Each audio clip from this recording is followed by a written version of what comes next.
So 1.1 billion women will be in menopause by 2025.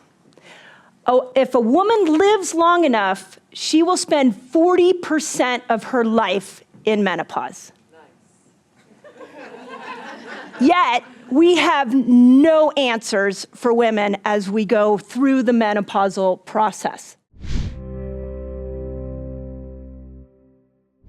For the last 25 years, I have literally been in the trenches with these women, listening to their stories, hearing their cries, teaching them how to live a lifestyle that matches their hormones. I've even taken them to supermarkets and shown them how to read labels. I've customized family plans and detoxed them. And I have to tell you that our healthcare system has completely let us down. So about 10 years ago, I decided that I needed to move out of my clinic and get out into the world to teach what I was teaching inside the walls of my clinic. And I have to tell you that when I'm going out there into the world, women aren't just suffering through menopause with hot flashes or belly fat. They are suffering with anxiety, depression, irritability, lack of joy. They can't think straight. They can't hold on to information. And we just don't have a solution. So I created one. I hired a team of researchers to scour through PubMed. Bring me the science. Show me what we have that can help, what we can do lifestyle-wise to help women. And here's what I found. This one's gonna blow your mind. We don't just lose two hormones. We don't just lose estrogen and progesterone. We lose dopamine, serotonin, acetylcholine, glutamate, GABA, oxytocin, BDNF. Estrogen is a precursor for serotonin, dopamine, acetylcholine, and glutamate. Progesterone is a precursor for GABA. We are losing 10 neurochemicals after the age of 40, and we're not talking about it. So I then went to my team of researchers, and I was like, well, tell me what we got. What can we do? How can we support all of these hormones and all of these neurochemicals? I call it our neurochemical armor.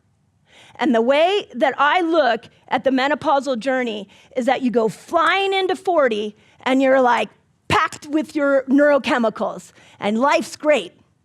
By 50, that armor is completely down and somebody looks at you wrong, a spouse says something to you, maybe all of a sudden, you know, your husband's breathing too loud in the bed next to you, right?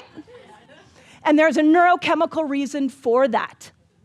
And so we have to start to bring this understanding that this armor is coming down and that we are different. We are not the same person we were at 35, at 45, and at 55. We are completely different because we are neurochemically different. We think different, we act different, we eat different, we react to stress different, and we deserve answers. And what I learned from my team of researchers, we're still in this process right now, and it's blowing my mind, is that lifestyle-wise, we have over 20 different things that we can be doing. First, fasting. When you put yourself into a fasted state, you're not just burning fat. And a lot of people come to fasting to lose weight, and I'm gonna ask you to stay for mental health. Because when you burn fat and you make a ketone, you increase BDNF, you help to upregulate serotonin, you improve your neuroplasticity of your brain, and you get a good dose of GABA. So as estradiol's making her exit out of your body, you can turn to fasting to all of a sudden upregulate these other neurochemicals. This is why I'm so passionate about every woman, but especially women over 40, building a fasting lifestyle. Because you have a neurochemical system inside your body that is there to work for you, you just hadn't been told how to use it. And most people are just looking at fasting as a weight loss tool. Second tool you have, exercise. When you dive into the research on exercise, did you know HIIT training, where you're bringing your heart rate up and down, 15 minutes of HIIT training, improves neuroplasticity and upregulates serotonin? Did you also know that when you lift weights, you break down muscles, and that creates a metabolite that goes up into your brain and also stimulates BDNF? So where you might have been working out at 35 to lose weight, could you work out at 45 to improve brain health? But that workout's gonna have to look really different. This is not about you getting on the treadmill for an hour and going. This is about you working out to support the neurochemical loss that's happening inside your brain. Did you also know that if you go out and for an aerobic activity for 10 minutes, you get a good dose of oxytocin? Now, if you do that in the sunlight without your glasses on, you're stimulating serotonin receptor sites in your eyes. So you're running, you're out there, you're getting oxytocin, you're getting serotonin. And if you look straight ahead and you scan the horizon from right to left, you're telling your brain to calm down and relax. You're running away from the predator. One 10-minute exercise can calm the fire within the menopausal brain. We also know we've got yoga, specific movements, starts to take us out of that sympathetic drive that so many of us live in and can put us over into a parasympathetic state. But how many of us are going to do yoga on a regular basis? How many of us are leaning into exercise as a mental health tool? Third thing we have, our breath. All of this is backed by science. We have different ways we can breathe to create a neurochemical reaction in our body, like 4-7-8 breathing, something really simple. You breathe in through your nose for 4, you hold it for 7, and you exhale out your mouth for 8, and you got some GABA. So when progesterone's making her exit and she's like, I'm out, you can be like, no problem, I'm just gonna start doing 4-7-8 breathing so that I can help myself upregulate GABA. We also know something miraculous as hyperbaric oxygen. When you lie in one of those chambers, you're not just chilling out and priming your parasympathetic nervous system, but that oxygen is compressed oxygen. And so it goes into the receptor sites in the brain, the neurons in the brain that estradiol used to stimulate and no longer is stimulating, and you can't think straight and you can't focus. You get in a chamber and all of a sudden oxygen goes in there and does it for you. Okay, have you been watching my videos and you're like, I don't know how to put this stuff all together? You might need my fasting lifestyle free course. I'll teach you exactly how to do it.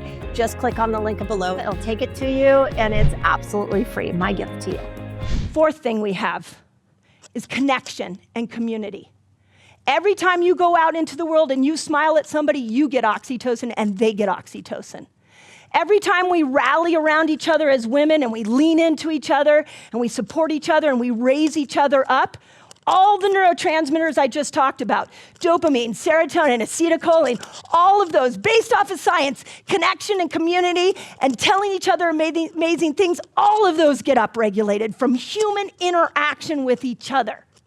One of the new fascinations that I have is with the Okinawa women. In fact, I have a dream that I'm gonna go visit these amazing women. Yeah, and so one of the things that the Okinawa women do is they create a moai. And a moai is a group of women that come together and share resources.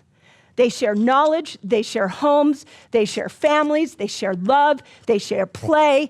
Everything that is in their life is of the whole for the whole community. Here in the Western world, we don't do that. We isolate ourselves. We bitch about our symptoms. We start arguing about HRT, BHRT, what should we do? We don't come together and create a loving, supportive environment. So my rally cry to you today is that we start forming a moai, that we start energetically coming together and helping each other, even if we're strangers. And it's a must at this point in time because we are living in a world with a healthcare system that has left us behind.